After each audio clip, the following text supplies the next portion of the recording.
My name's Peyton Rhodes, and this is my documentary on the little fishing town of Mystic, Connecticut.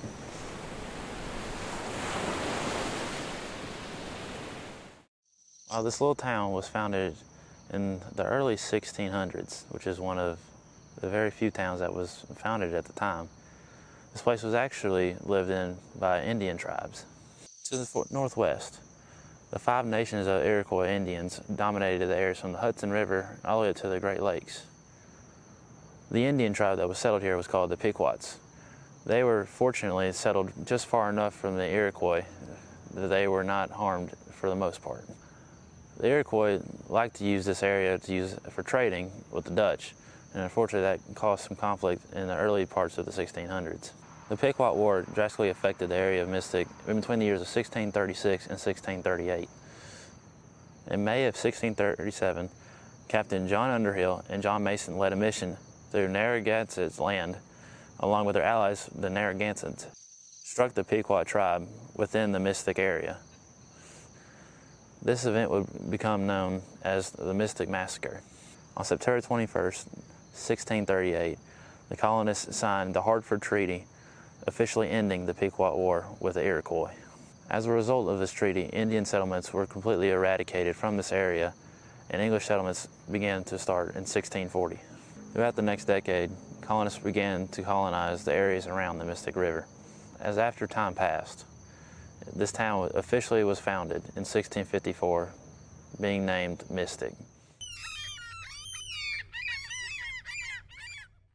As time went on, Mystic became a powerhouse for shipbuilding starting in the early 1700s, and for another 135 years, around 600 vessels were built in this port, used in all sorts of different actions, along with wars, transport, and trading.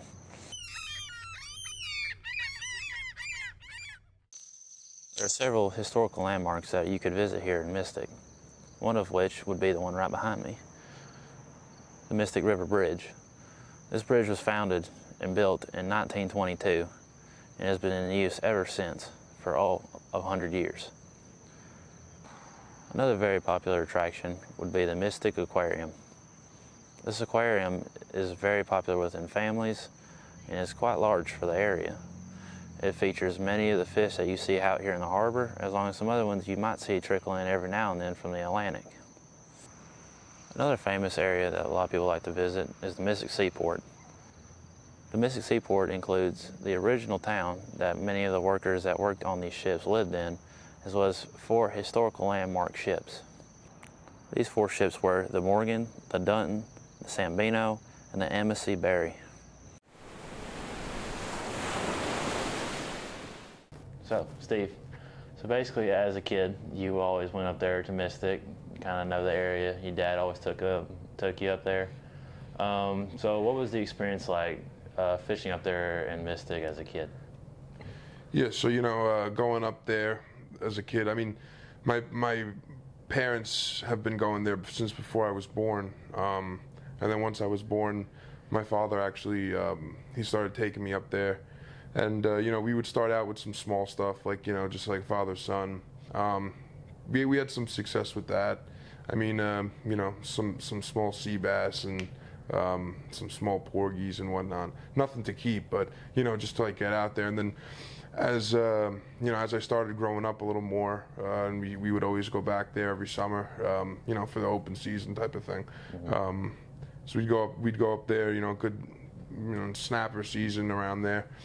And we would, go to it's called Schaefer's Bait and Tackle Shop.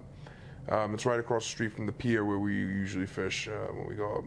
And we went there. We got some, heavier gear, whatnot. Went out to the pier, had some success, blues, dogfish, stuff like that. So growing up, it was definitely a very fun environment. Because it's great around that, the drawbridge and that whole environment. And just being able to be out there and fish with my pops, Yeah.